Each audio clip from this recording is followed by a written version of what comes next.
Of Mice and Men by John Steinbeck, published in 1937, and as usual, there will be spoilers. This 187-page novella, it's about these two ranch hands who are traveling around California in search of work during the Great Depression, and what is driving them is this dream of saving up enough to buy their own farm.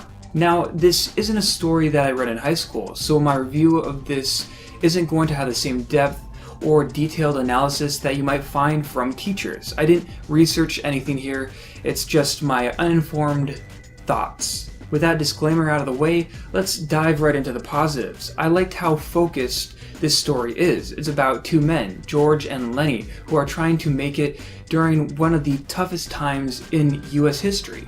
We get to learn who they are, their pasts, where they want to go, and this narrow focus, it adds a personability to the Great Depression. I found myself connecting to the struggles of this era on a deeper level than I expected. Sure, it doesn't dig as deeply as The Grapes of Wrath or Water for Elephants, but it's also a lot shorter than those books. There isn't a lot of room for things to happen, given the condensed timescale. And sure, the story deals with racism and maybe a little sexism with Curly's wife never even getting named, but these elements so taboo today were realities of the time. Couple that with their dialect and the Great Depression, it comes alive. Another great aspect of Mice and Men are the surrounding characters. They're all very distinct, even characters like Curly and his wife, and Candy and Crooks, the black stable hand. There's more to them.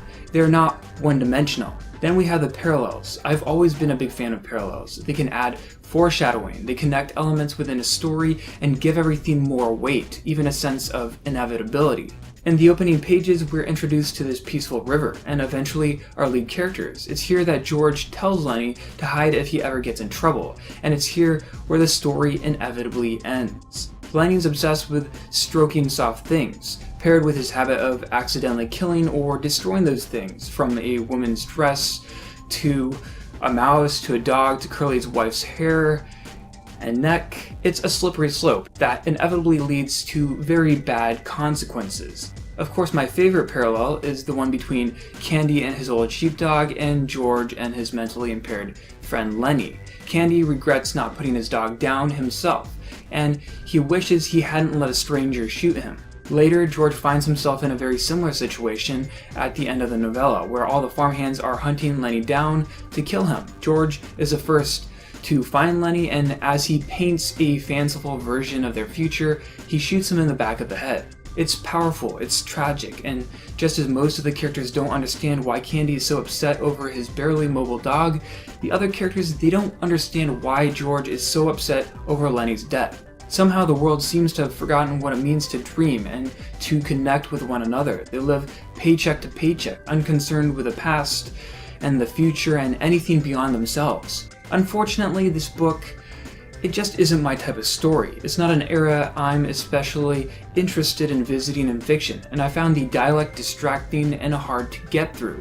I get the value of it, I just don't like it. Worse yet, I didn't really like Lenny. I understand that he's this mentally impaired individual, but I had difficulty resolving how easily he seems to remember everything George says, with how rarely he actually listens to any of it. Heck, no one listens to George. Lenny, he pets his puppy to death, in spite of being told not even to take the puppy away from its mother until it's older, and he tells everyone he meets of George and his plan to buy a little farm and raise rabbits. Candy inexplicably does the same. Curly ignores George's warning, and Lenny crushes his hand. The same can be said for his wife, though the outcome is significantly worse. And does Lenny feel sorry for the people and animals he hurts?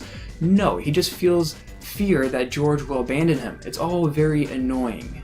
It was honestly hard to feel bad for any of the characters besides George, because all the characters kept on doing what they were explicitly advised not to do, telegraphing very early on that this was going to be a story with an unhappy ending.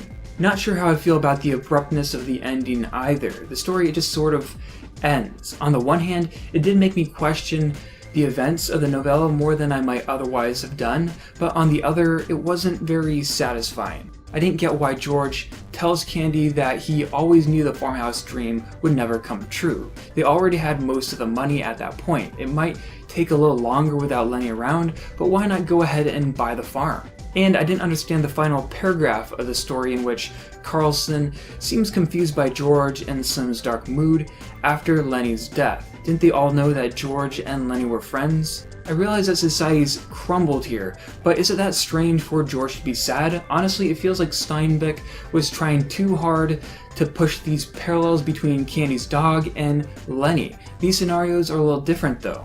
In conclusion, Of Mice and Men is fine for what it is. It's just that what it is isn't something that I'm ever really clamoring to read, and I found some things, especially towards the end, a bit bothersome. On the whole, I'll give it 3 out of 5 stars. Again, it's not terrible. I appreciate and admire it for how much it's able to pack into such a short story, and I can certainly understand its academic appeal.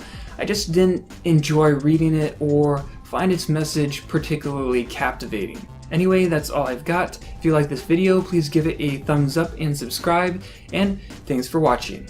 Peace.